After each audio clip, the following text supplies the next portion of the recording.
Premkar and I'm from Pune. I'm working as an incident manager with an MNC. I would like to accept Islam and I would want you to help me to recite the Kalma. MashaAllah, the sister Dipali, she's from Pune, working in MNC and she wants to accept Islam. Sister, before you accept Islam, I would like to make sure that is anyone forcing you to accept Islam, sister? No, brother. I've been reading about Islam since a year now.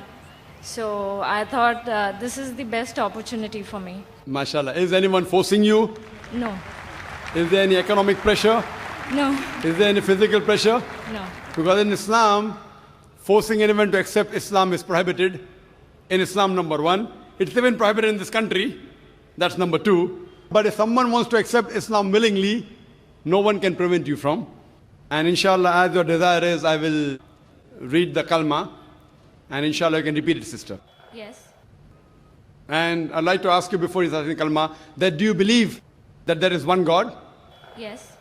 Do you believe that idol worship is prohibited? Yes, I do. Do you believe that the last and final messenger is Prophet Muhammad, peace be upon him? Yes, I do. MashaAllah, sister. So I'll just recite the kalma and you can repeat after me.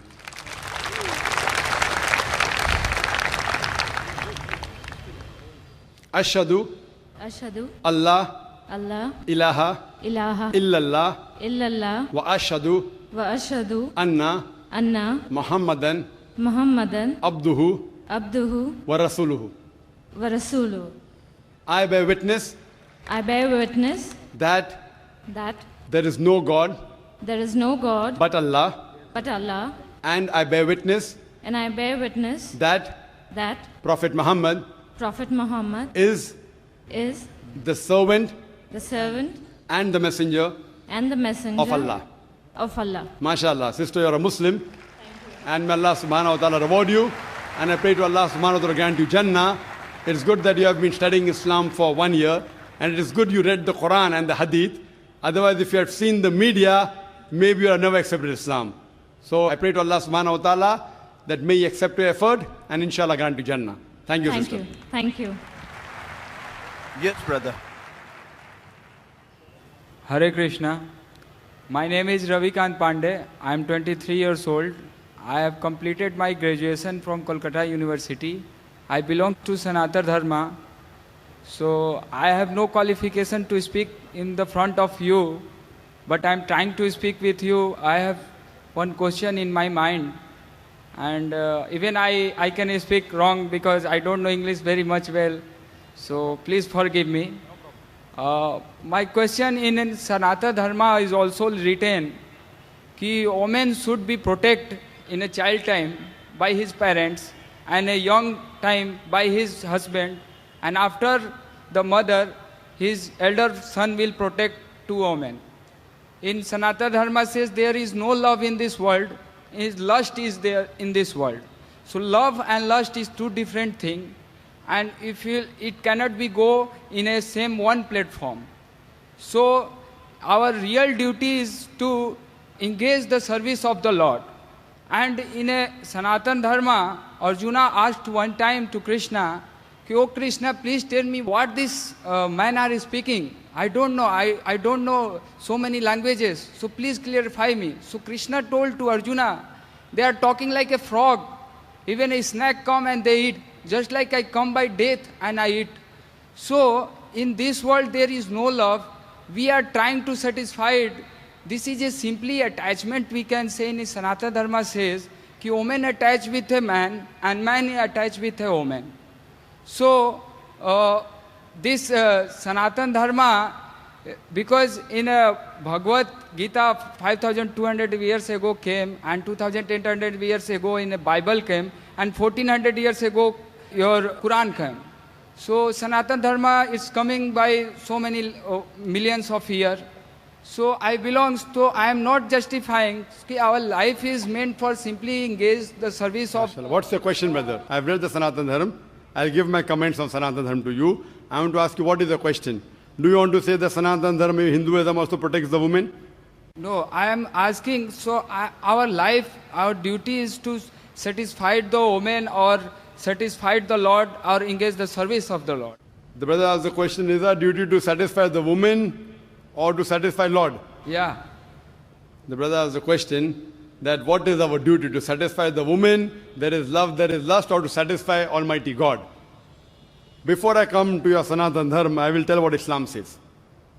As Allah says in the Quran, I said in my talk in Surah Rum, chapter number 30, verse number 21, that Allah subhanahu wa ta'ala has created for you mates from amongst yourself, so that you may dwell in tranquility, and He has put love and mercy between your hearts.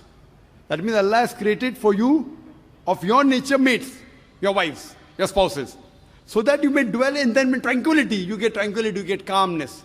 And Almighty God has put love between your hearts. Once, our beloved Prophet Muhammad said that even having sex with your wife, it is charity. Sahabas asked, even having sex is charity? How? So the reply came, because you are having it lawfully. If you have it unlawfully with the woman who is not your wife, it becomes prohibited. So because you are enjoying lawfully, even that is charity, that is khair, that's a good deed. So having sex with your wife also, Almighty God rewards you. And you rightly said that there is love and there is lust. I too have read Sanatan Dharma and appreciate the oneness of God mentioned in Sanatan Dharma. You know, Hinduism has got various different sects, you may be aware of that, various different denominations. The highest scripture, there is Shruti and there's Smriti. Shruti, according to Hindu scripture, means the word of God, and Vedas are the highest. They believe in one God. They believe Almighty God has got no images. I can give quotations. You can see my video cassette, similarities between Islam and Hinduism. But should we satisfy the woman or should we satisfy God? Number one, I said in my talk, the basic aim of every human being, whether man or woman, should be to satisfy Almighty God. Now, while satisfying Almighty God, you may satisfy the woman, you may not satisfy. If she's a good, pious woman, she'll be satisfied if you are satisfying Almighty God. For example, Almighty God says, have sex only with your wife. A pious woman who's a Mohsana will be happy. But a lustful woman, she will not be happy. She will say, why are you following God? Follow me. She may be khutwatu shaitan. She may be a footstep of the devil. You ask me questions about Krishna. That Krishna gave advice to Arjun. Since you mentioned Krishna, he's supposed to be a role model for the Hindus. And we read in Mahabharata. You know, I've given the talk on similarity, but because you asked this question, what we read in Mahabharata, that when Krishna, when he goes on the bank of the river, very often when the woman used to go to have a bath, he used to take the clothes away and run away. For what? For love or for lust? Because He is God, He can do, suppose I am owner of, If God would like to rob clothes of women and run away to see them coming out, okay, come out without clothes, then why can't you and I do? If you can copy God, why can't you copy God? If we see, if you know this is the ultimate. See, we cannot copy God because God is on a different level. But if you consider Krishna to be God, and if God is doing something like taking away clothes of the women and telling them come out without clothes, can you do that or not? You can do it very easily. That's what we find in Hindi movies. You know, we find all this. What I'm trying to say, we should take the message which is right. I've read the Sanatan Dharma. There are many things which are good. Hundreds of good things, thousands of good things.